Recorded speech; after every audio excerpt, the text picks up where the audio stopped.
Hello, my loves. Michelle here. Welcome to another episode of the Luxe and Leverage podcast. I'm actually snuck into my office. It's Sunday. I've been for my walk. I've been doing some journaling, and tomorrow is going to be a busy one. So I thought I would get ahead of it and pop in and get this done for you today. Today, the topic is around how to learn, how to start trusting yourself and stop operating from fear. Because so many of you are letting fear run your lives, probably, but I'm talking about your business. And it can come down to the slightest detail. I'm going to search my brain for examples, but I want to remind you that you know what you're doing. And when you stop backing yourself and you're looking for listening to a million different voices, trying to look for answers, you are doing yourself a massive disservice, because at the end of the day, you are responsible for the success you're creating, right? Yes, you're going to hire mentors, you're going to do courses that are going to help you along your way, all of that, but ultimately the buck stops with you, right? And if you don't trust yourself, how do you think you're going to get anywhere? I am starting Influence tomorrow, which is my free 10-day container for 10 coaches. And I've just recorded day one. And one of the topics that I speak about is about being really clear about who they are and what they stand for, and really getting clear on who they are and being really comfortable with who they are, so that their feet are underneath them, so that when they start showing up and being visible, then they're strong. You know, they have a strong sense of identity. They know who they are, all those things. Because what happens if we don't have that is we are buffeted about, right? If somebody has an opinion, we're going to question our own. If somebody says we suck, we're going to take a hit, right? And so you've got to be strong. You've got to be strong within yourself and convicted around what you are here for. And it's the same in business. If you're operating from fear, and that fear can show up in a lot of different ways, you know, the way that I see it showing up for clients often is when they come to me, they bought a million different, cut and paste freaking $27 offers because they feel like, they can't come up with the idea themselves. And so they're looking for shortcuts. And so they're looking for ways to, borrow other people's brilliance, when the fact is they have it within themselves, but they've lost trust. They've lost connection with the part of themselves that is where their brilliance lies, is where their creativity is where their big ideas reside. And when you forget all of those things because you're not grounded in who you are, you're looking for answers everywhere and it's just scattered. It doesn't feel meaningful.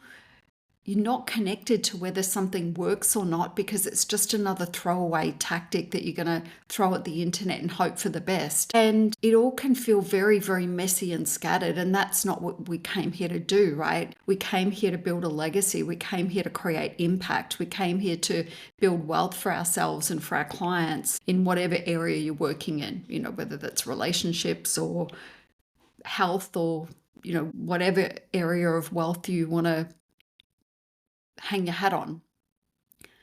And so you've got to start trusting yourself. You've got to go inward and sit with yourself and drown out the noise and remember who the fuck you are and what you came here to say and who you came here to be and the impact that you came here to create. When we pay attention to outward noise, we stop listening to ourselves, and that is the problem.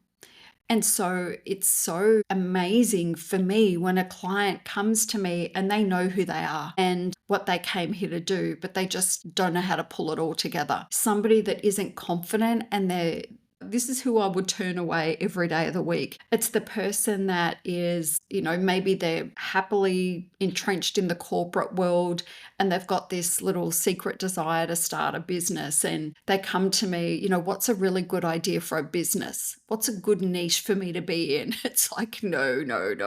If you don't already have a strong sense of what you came here to do, then, and you're just here to create a business so you can make money. There's nothing wrong with that, but that's not how I work, because I need the people that I work with to really know who they are and to really love the parts of themselves that they want to, put in front of the internet, essentially.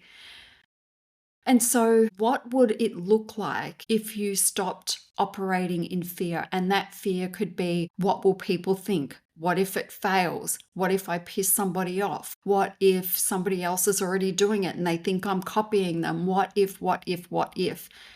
There are a million little fears that you are probably letting hold you back every single day in your work. And it's important to become aware of them, because we don't want to operate in fear. We want to operate from a place of empowerment, from a place of integrity, from a place of passion. And we can't do that when we're fearful. And so that fear can manifest itself in not trusting ourselves and the decisions we make as well. So you've got to start making decisions, and you've got to start backing those decisions, and you've got to start getting used to the fact that when you make a decision, that feels great in the moment. We have this moment of, yes, that feels amazing. But the next decision is more important than that decision, because anyone can make a decision, right? It's like, yeah, I'm going to go cut all my hair off today. Yes, that's a big decision, right? You go make the decision and you feel really empowered. And what about the next day when it doesn't look like how the hairdresser did it? You've still got to back that decision, right? You've still got to back the decision to rock the short haircut now that it's gone and you can't glue it back on. So we've got to get used to making decisions and backing the decisions, and knowing that we made the decision for a reason and that we stand behind that decision. And so this is really just a reminder that you have the answers in you. You might not know how to get those answers out. You might not know how to, what to do with those answers when you have them, because you're not supposed to know how to do everything, right? The biggest problem that I see with most coaches is they feel like they're failing. They feel like they're not a good coach because they can't get their business to work the way that they want it to. But it's not. There are two different skills, right? There is a skill of coaching a client to achieve an outcome, and that's something that most coaches are very good at. That's why they got into it in the first place. Usually they've got to undo the damage done in coaching training first, have a few clients come through the pipeline, and then realize, yes, I am good at what I do. Sometimes they need that validation. And so that's not the problem, right? The problem for most people is that they don't know how to market their businesses. They don't know how to run a coaching business. And that doesn't make them a bad coach. It makes them a bad business person or a bad marketer right now. But these are skills that people can learn, right? You can learn how to do these things. I can show you how to do these things. But telling yourself you're not good at this, or a failure, or that why would anybody want to come and work with you when you can't even get, 2 or 3 clients or enough clients to pay the bills or whatever. Just remember that who you are as a coach is very different to who you are as a marketer or who you are as an entrepreneur. Very, very different. So keep them separate, right? So if you're in that moment where you're really questioning everything, separate those two things and ask yourself, if it wasn't for the business, if it wasn't for marketing, if I had clients just knocking on my door and coming through the doors and all I had to do was coach them, do I believe I'm a good coach? Do I believe I'm doing a really good job for my clients? And the answer is always going to be yes. But it's getting those clients in the door that is the problem. And it's doing it in a way that doesn't exhaust you, that doesn't make you feel like you're dancing for the internet and trying to perform for the internet so that people's eyes are on you and then they like you.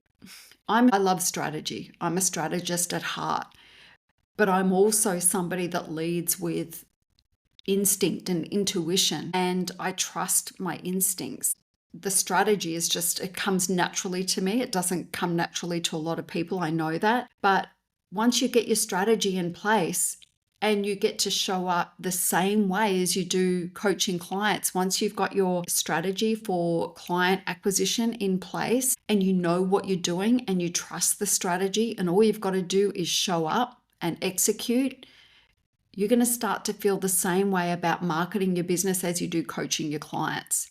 And that's what I want for you. That's what I'm here to do for my clients. I want you to feel good about the way that you market. And I want you to build systems around that so that you don't constantly feel like your work is all about acquiring clients. We want the bulk of our work not to be chasing clients, right?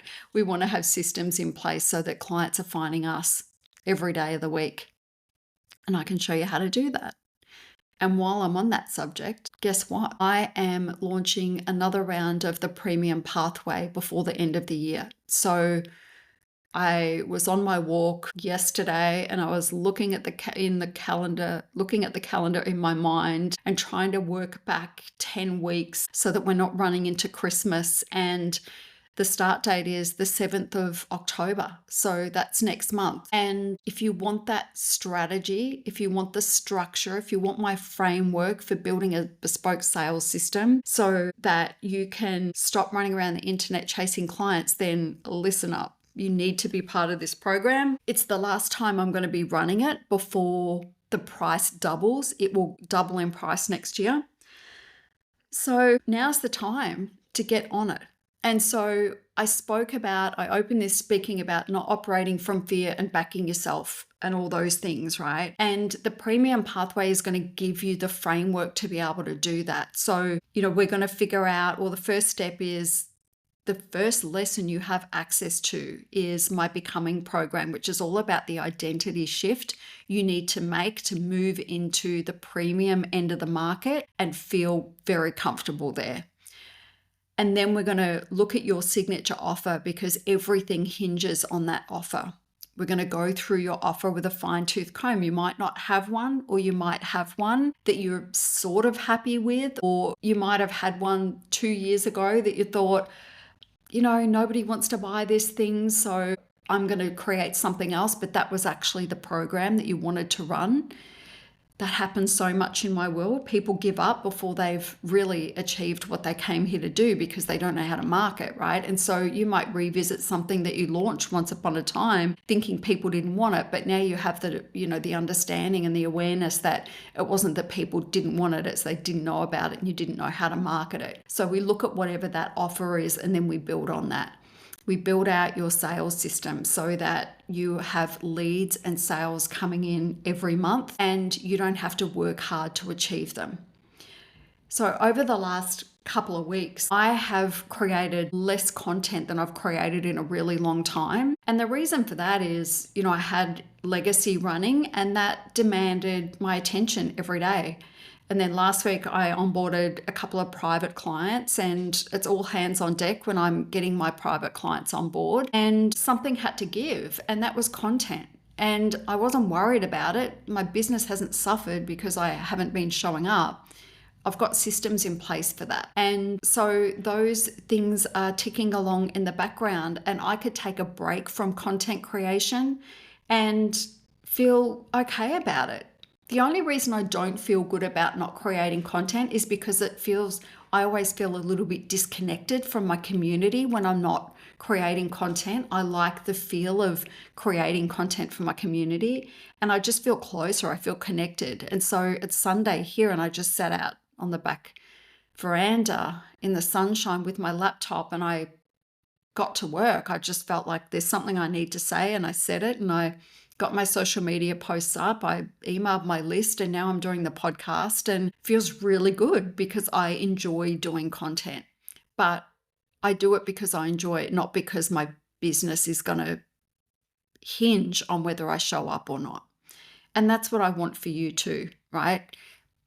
I have very strong boundaries about how many hours I'm willing to invest in my work. And the bulk of my work is always going to be in my client work and making sure that my clients are taken care of. And if content has to take a back seat, then it will, because I'm not going to work harder or more to try and just for the sake of it, right? So I'm going to work with my clients and I'm going to do what I need to do and I'm going to feel good about that. And if I feel like there's anything left over, then yeah, I'll create some content. But if I've got nothing left, I'm not going to force myself to do it. I just don't need to. And I don't want to be the person that ticks boxes on content because, the algorithm is demanding to be fed. Just doesn't happen in my world.